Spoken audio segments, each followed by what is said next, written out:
So anything to discuss?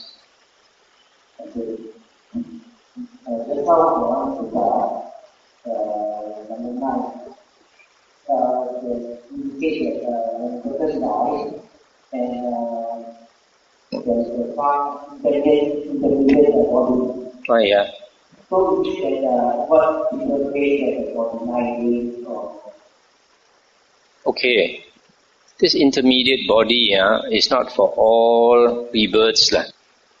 This intermediate body is only for the case of a being that is going to take rebirth in a womb. That means a being that is going to be reborn as a human being or as an animal. Has to go into the womb. So for it to go into the womb, the egg must be fertilized. The egg must be fertilized, then only the consciousness can descend into that fertilized egg. So for that egg to fertilize, there are 3 conditions. For that birth to take place, there are 3 conditions. First, the mother and father must come together, and then the mother must be in the right season. That means the egg must be there, and then this being is waiting to enter the womb is there. So these 3 conditions.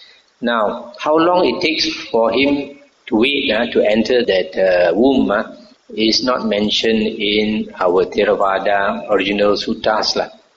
The Buddha only said that has to wait for the mother and father to come together. Then only when the egg is fertilized, then it can enter. So only for these 2. And we know in our early suttas there are 5 destinations of rebirth. Heavenly beings, human beings, ghosts, animal and hell beings. Out of these 5, only this human and animal rebirth, that being has to wait. For the other 3 is immediate rebirth. In heaven as a ghost and in hell. In fact, hell is stated very clearly that when a being dies and his karma is going to bring him to hell, the hell beings will come up and drag him down to hell. What we say, ngao thao ma min, gu thao be bin, does exist, hell beings. Okay, there's another question. That for example, somebody is very big that maybe for many days or what.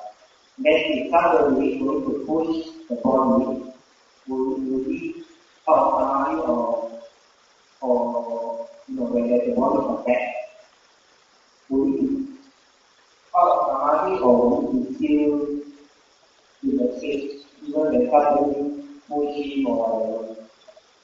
It depends on his samadhi, how deep is his samadhi.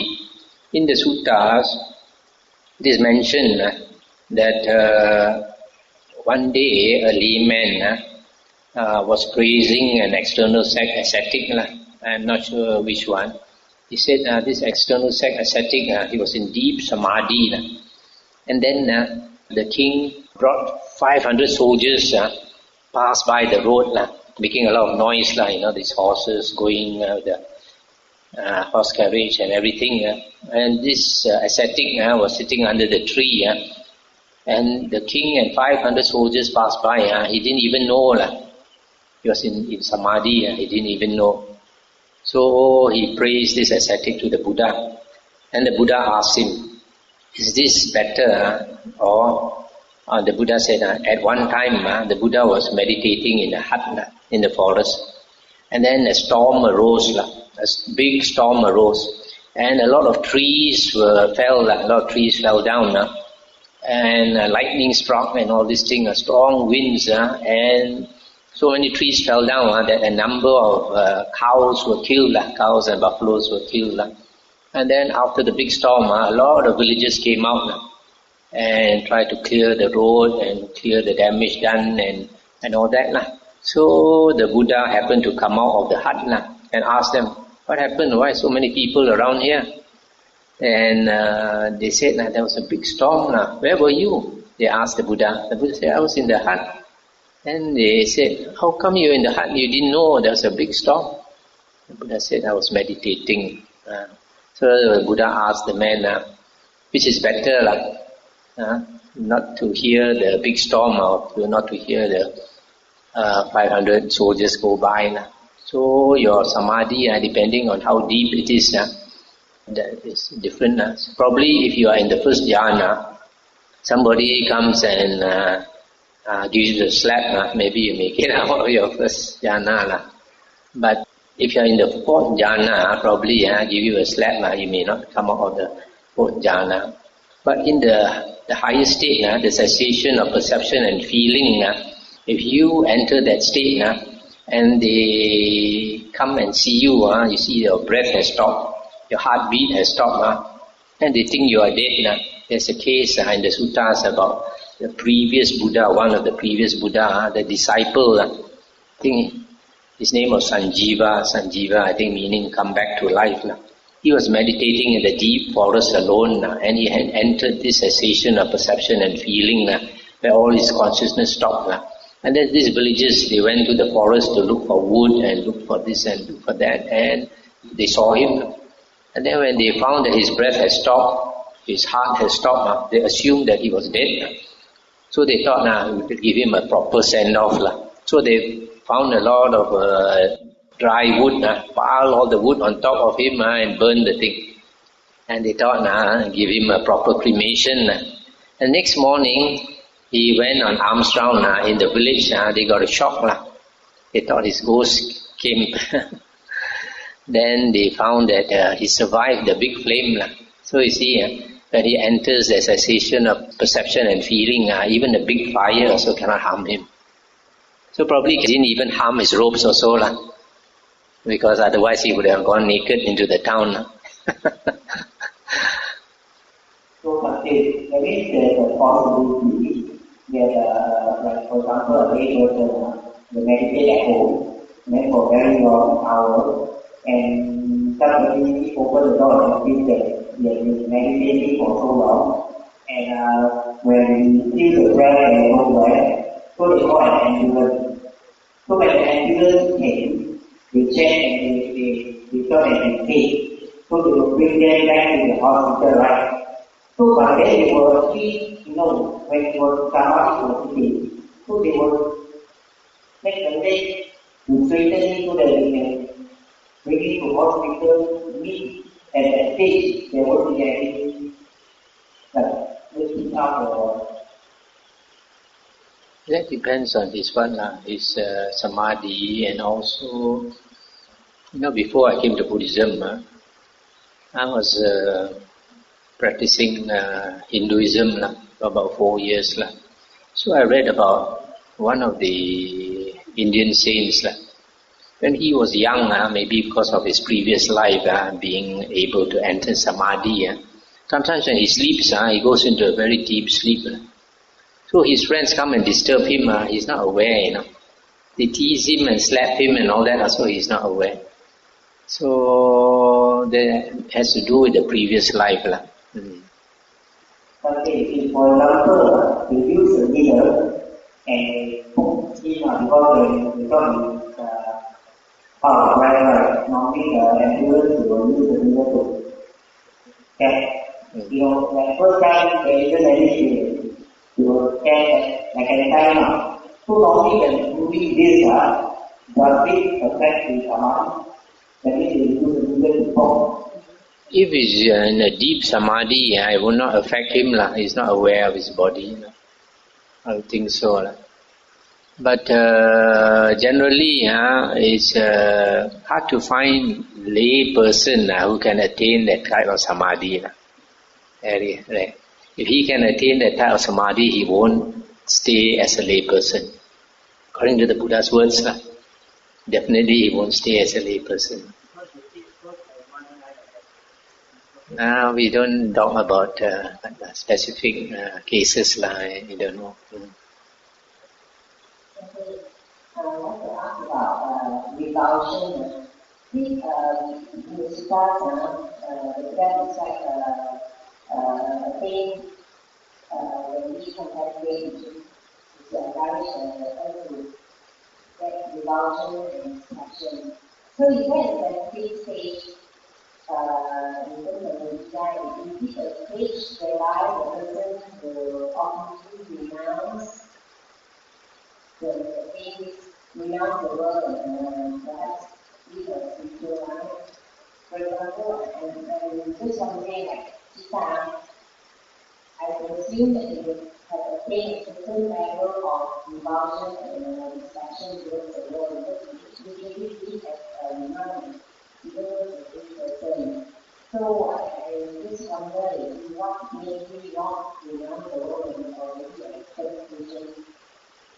You see, somebody like Chitta, even though he's not considered a renunciant, but I believe that the life he leads is very similar to a renunciant. So, because he has already seen the Dhamma and being an anagamin, he is not interested in worldly affairs, probably his business and all that. He leaves to the wife to run the home and all that. And then he just considers his room to be like a cave. And he hide himself in the room the whole day or most of the time. Except maybe when it's time to do dana to the monks, he'll come out and do dana. So a person who can attain even the first sotapanna, he would already have some revulsion. This word revulsion, you can say disenchantment, you can say wearied of the world. Sian liao, ya liao, im jo. No more chasing after anything interesting in the world. No more interested to go and see Gua Tumpurong.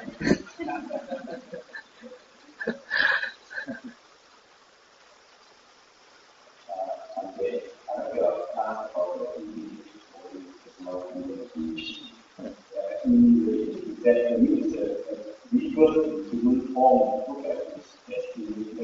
To me, who will go because for a father and mother to come together, the mother and the wife. So for somebody to pick a visual human form, it means that who the parents will be is estimated. This one I can't tell you. I can't tell you.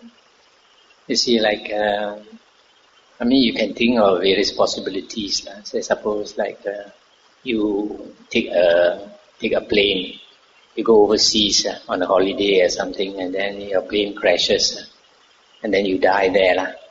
But say you die in America, but the people you have affinity with is in Malaysia. Whether your what you call soul or whatever there can come back to Malaysia. Interesting, huh?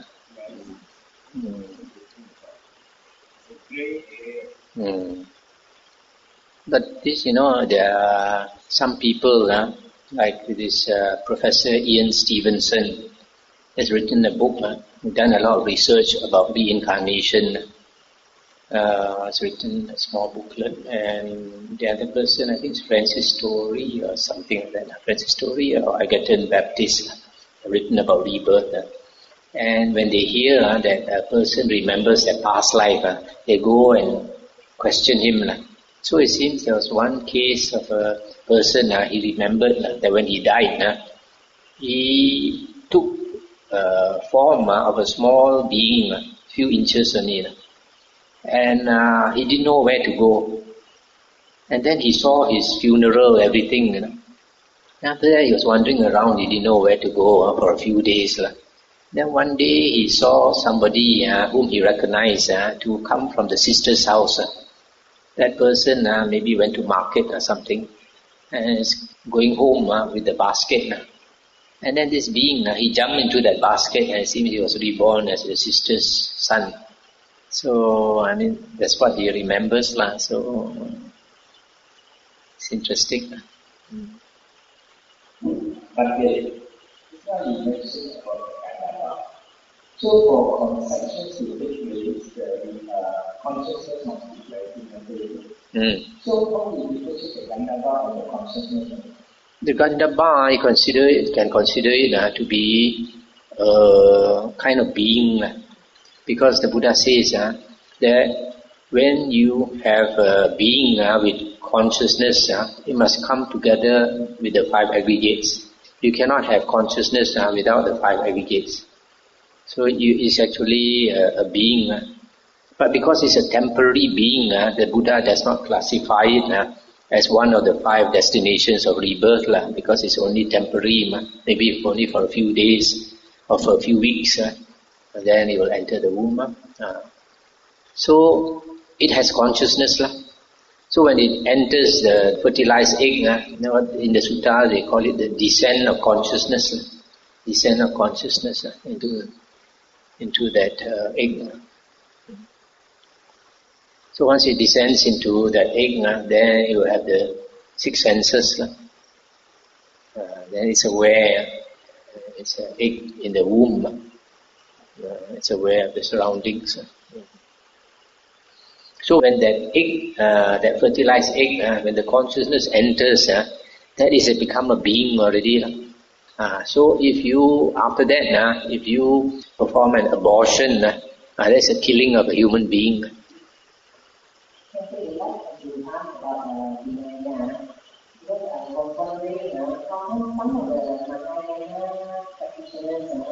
They observe not eating after midday, and they also practice not using money. But whereas some they take meal anytime of the day, actually one of monks. Are you talking about monks? Monks and nuns? Right, some they don't practice eat exactly afternoon is busy, so they go about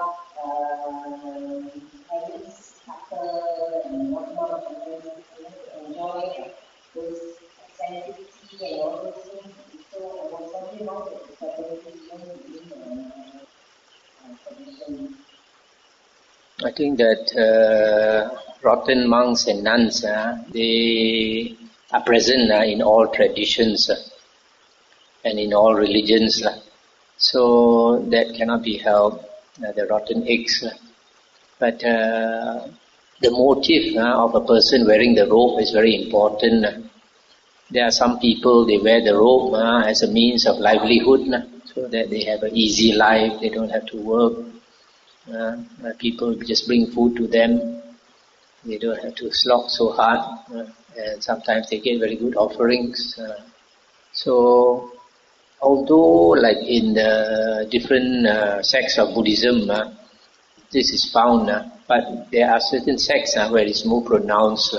For example, like in Chinese Buddhism. In Chinese Buddhism, because the peculiarity about Chinese Buddhism is that the monks and the nuns have been forced by the Emperor of China in the year 511 to become vegetarians.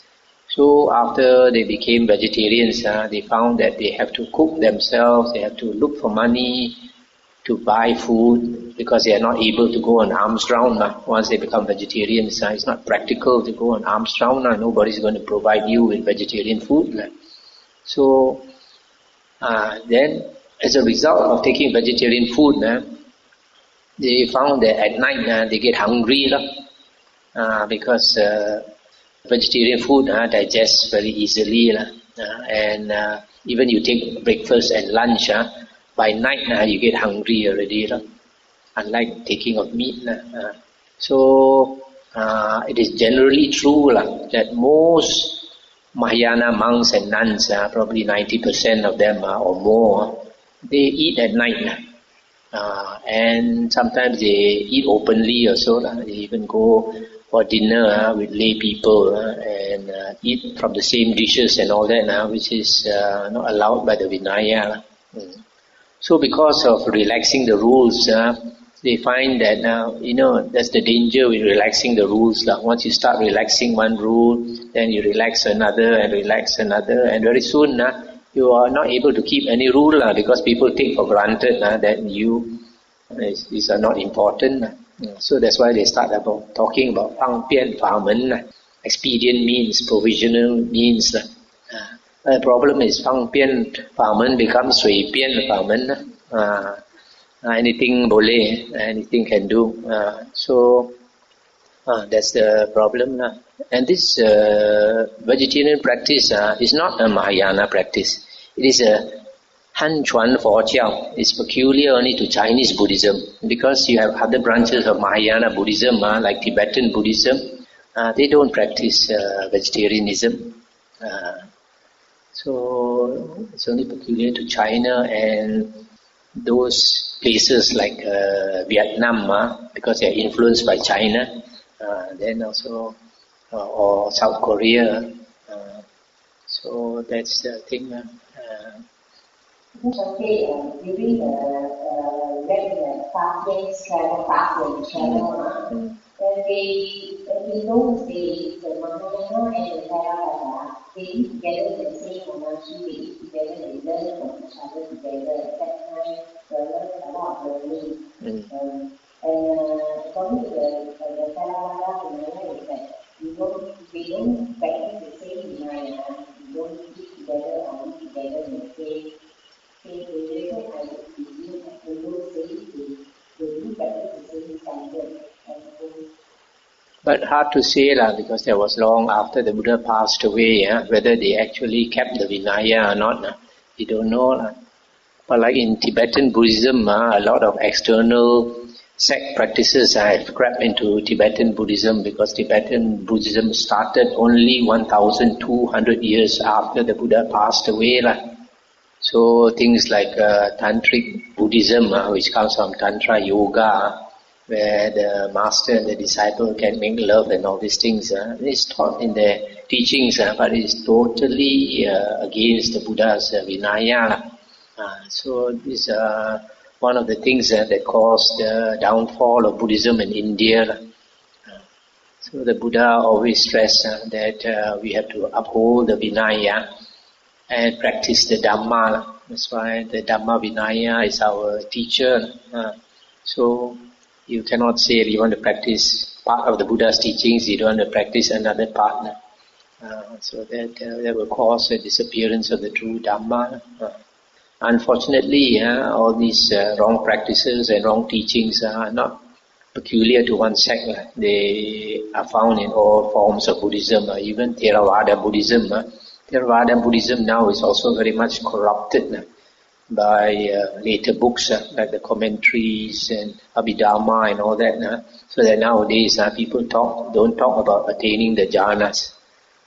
But in the Buddha's time, the jhanas are extremely important. Yeah.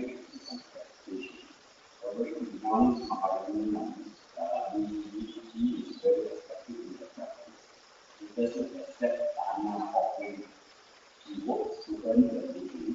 So in one of the biographies she wrote about when she was just becoming undergrad, because there's no meat, she will cultivate her own food.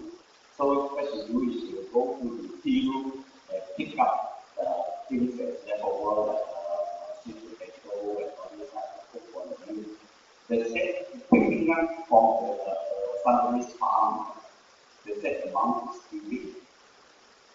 It can amount to stealing if they did not give her permission and they are not happy that she took those things.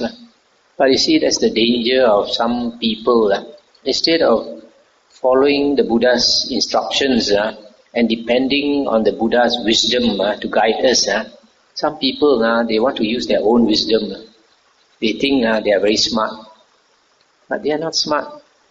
The Buddha wanted monks and nuns to rely on lay people for their food so that the lay people would have a means of getting blessings, merit. That's why in the monk's Vinaya, it's not allowed for a monk to go deep into the forest and live like, for example, a Hindu ascetic and live off the roots of the trees or live off the fruits and all that and survive in the deep jungle. The Buddha did not allow that. The Buddha said a monk must come out and beg for his food. After getting your food, if you want, you can go into the deep forest to meditate. But every day you have to come out and beg for your food. That's because The Buddha wants the lay people and the monks and nuns to interact so that they benefit each other. I think in this case, first the Mahayana nun doesn't go for Anusan, and she doesn't accept Dhamma. So I think it's caught in the Buddha is right. If she had studied the Buddha's words in the earliest Nikayas and in the Vinaya, she would not come to that conclusion, because she didn't study, so probably she thought she was doing the right thing. In fact, we find in the suttas, sometimes external ascetics, they are very proud of their teaching, they are very proud of their sect, of their religion and all that. They come and argue with the Buddha. And then they argue with the Buddha, and finally the Buddha defeat them and convince them of the Buddha's teachings. Then they realize, what they realize? They realize, they thought that they were monks before. They said now they realize they were not monks before. They thought they were practicing the holy life, but now they realize they were not practicing the holy life. So you see, sometimes you use your own wisdom. You think you are doing the right thing, you are doing the wrong thing. That's why it's very important to rely on the wisdom of a Sammasambuddha.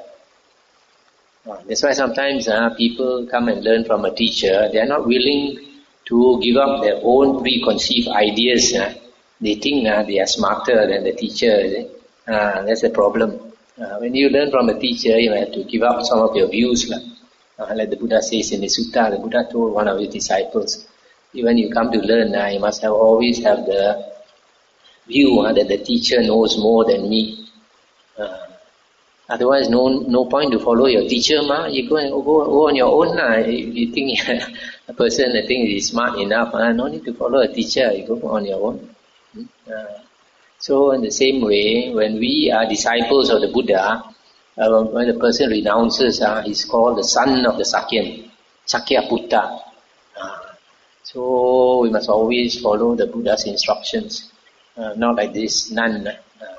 In fact, in the later, several hundred years after the Buddha passed away, people who use their own thinking, they start creating new teachings, and they call it expedient teachings, Fang Pian Famen and all that, which is basically what Mahayana Sutras are about.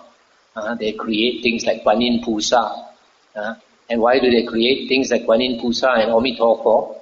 Because they think it's difficult for ordinary people to practice a spiritual path, very difficult to meditate, difficult to keep the precepts and all these things.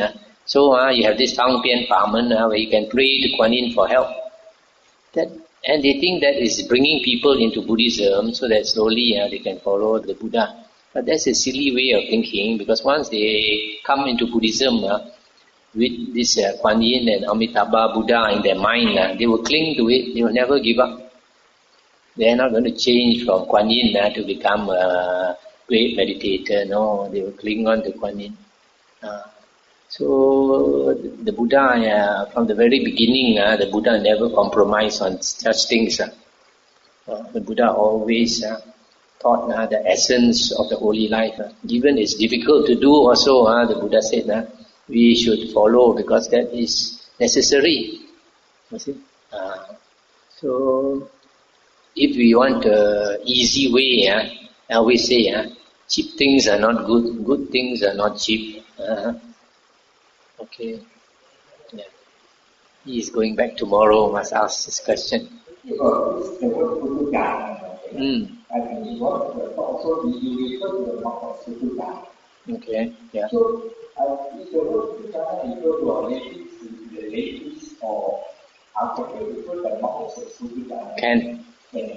Because in the suttas, the Buddha says there are 9 types of beings in the world, only 9 types of beings. The first one is the Putujana. Putujana means an ordinary worldling. And then after that are 8 Aryans. The 8 Aryans are the first path, first fruit, second path, second fruit, third path, third fruit, fourth path, fourth fruit. So if you have not attained any Aryan stage, that person will be a Putujana. Doesn't matter whether he's a monk or a nun or a lay person. If he has not become an Arya, he is a Putujana. So that will include all the beings in hell, all the beings in the ghost realm, all the beings in the animal realm, and most of the human beings, and most of the devas and devis. Oh yeah. Most of them are Putujana. That's why when they come across an Arya or Arahant, they have great respect. Okay, stop here for tonight.